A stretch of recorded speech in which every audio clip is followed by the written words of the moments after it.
ଅନୁଭବଙ୍କ ଠାରୁ ଅଲଗା ହେବା ପରେ ପ୍ରଥମ ଥର ସବୁ ରାଗ ରୁଷା ଭୁଲି ଅନୁଭବଙ୍କ ଘରେ ମାଣ ବସାଇଥିବାର ନଜରରେ ଆସିଛନ୍ତି।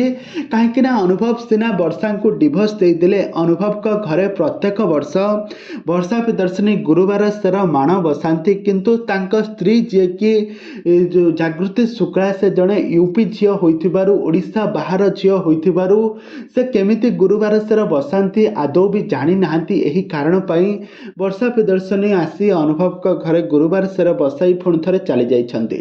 ତେବେ ଦର୍ଶକ ବନ୍ଧୁ, କ'ଣ ସତରେ କ'ଣ ଅନୁଭବଙ୍କ ଘରେ ବର୍ଷା ପ୍ରିୟଦର୍ଶିନୀ ଗୁରୁବାର ସେର ବାଣ ବସାଇଲେ? ନା ଆସନ୍ତୁ ଆଜିର ଏହି ଭିଡ଼ିଓ ମାଧ୍ୟମରେ ସବୁକିଛି ଜାଣିବା। ତ ସେଥିପାଇଁ ଆପଣମାନେ ଆଜିର ଭିଡ଼ିଓଟିକୁ ପୁରା ଶେଷ ପର୍ଯ୍ୟନ୍ତ ଦେଖନ୍ତୁ। ଆଉ ଏହା ପୂର୍ବରୁ ଯଦି ଆପଣମାନେ ଆମ ଚ୍ୟାନେଲକୁ ସବସ୍କ୍ରାଇବ୍ କରିନାହାନ୍ତି ତାହେଲେ ସବସ୍କ୍ରାଇବ୍ କରି ପାଖରେ ଥିବା ବେଲ୍ ଆଇକନ୍କୁ ଦବାଇ ଦିଅନ୍ତୁ। ଦର୍ଶକ ବନ୍ଧୁ, ଆପଣମାନେ ତ ସମସ୍ତେ ଜାଣିଥିବେ ଅନୁଭବ ମହାନ୍ତି ବର୍ଷାଙ୍କ ଠାରୁ ଅଲଗା ହେବା ପରେ ବର୍ଷା ପ୍ରିୟଦର୍ଶିନୀ ଏକୁଟିଆ ତାଙ୍କ ଘରେ ରହୁଛନ୍ତି। କିନ୍ତୁ ଏପଟରେ ଅନୁଭବ ମହାନ୍ତି ଜାଗୃତି ଶୁକ୍ଳାଙ୍କୁ ବିବାହ କରିସାରିଛନ୍ତି।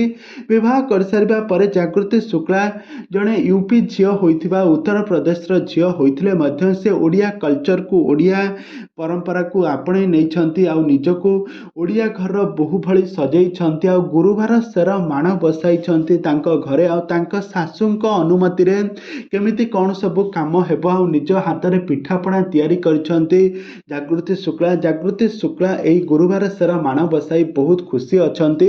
କିନ୍ତୁ ବହୁତ ସାରା ଚର୍ଚ୍ଚା ହେଉଛି କି ଅନୁଭବଙ୍କ ଘରେ ବର୍ଷା ପ୍ରିୟଦର୍ଶିନୀ ମାଣ ବସାଇଛନ୍ତି। ଏଇଟା ପ୍ରକୃତ ସମ୍ପୂର୍ଣ୍ଣ ମିଛ କଥା। କାହିଁକି ନା ଅନୁଭବ ମହାନ୍ତିଙ୍କୁ ଡିଭୋର୍ସ ଯେତେବେଳେ ହୋଇଗଲା, ବର୍ଷା ପ୍ରିୟଦର୍ଶିନୀ ପୂର୍ବରୁ ତାଙ୍କ ଘରେ ଗୁରୁବାର ସେର ବସାଇଥିଲେ, ଯାହାକି ସେହି ଫଟୋ ଗୁଡ଼ିକ ବର୍ତ୍ତମାନ ସମୟରେ ସୋସିଆଲ ମିଡ଼ିଆରେ ବେଶ ଭାଇରାଲ ହେବାରେ ଲାଗିଛି।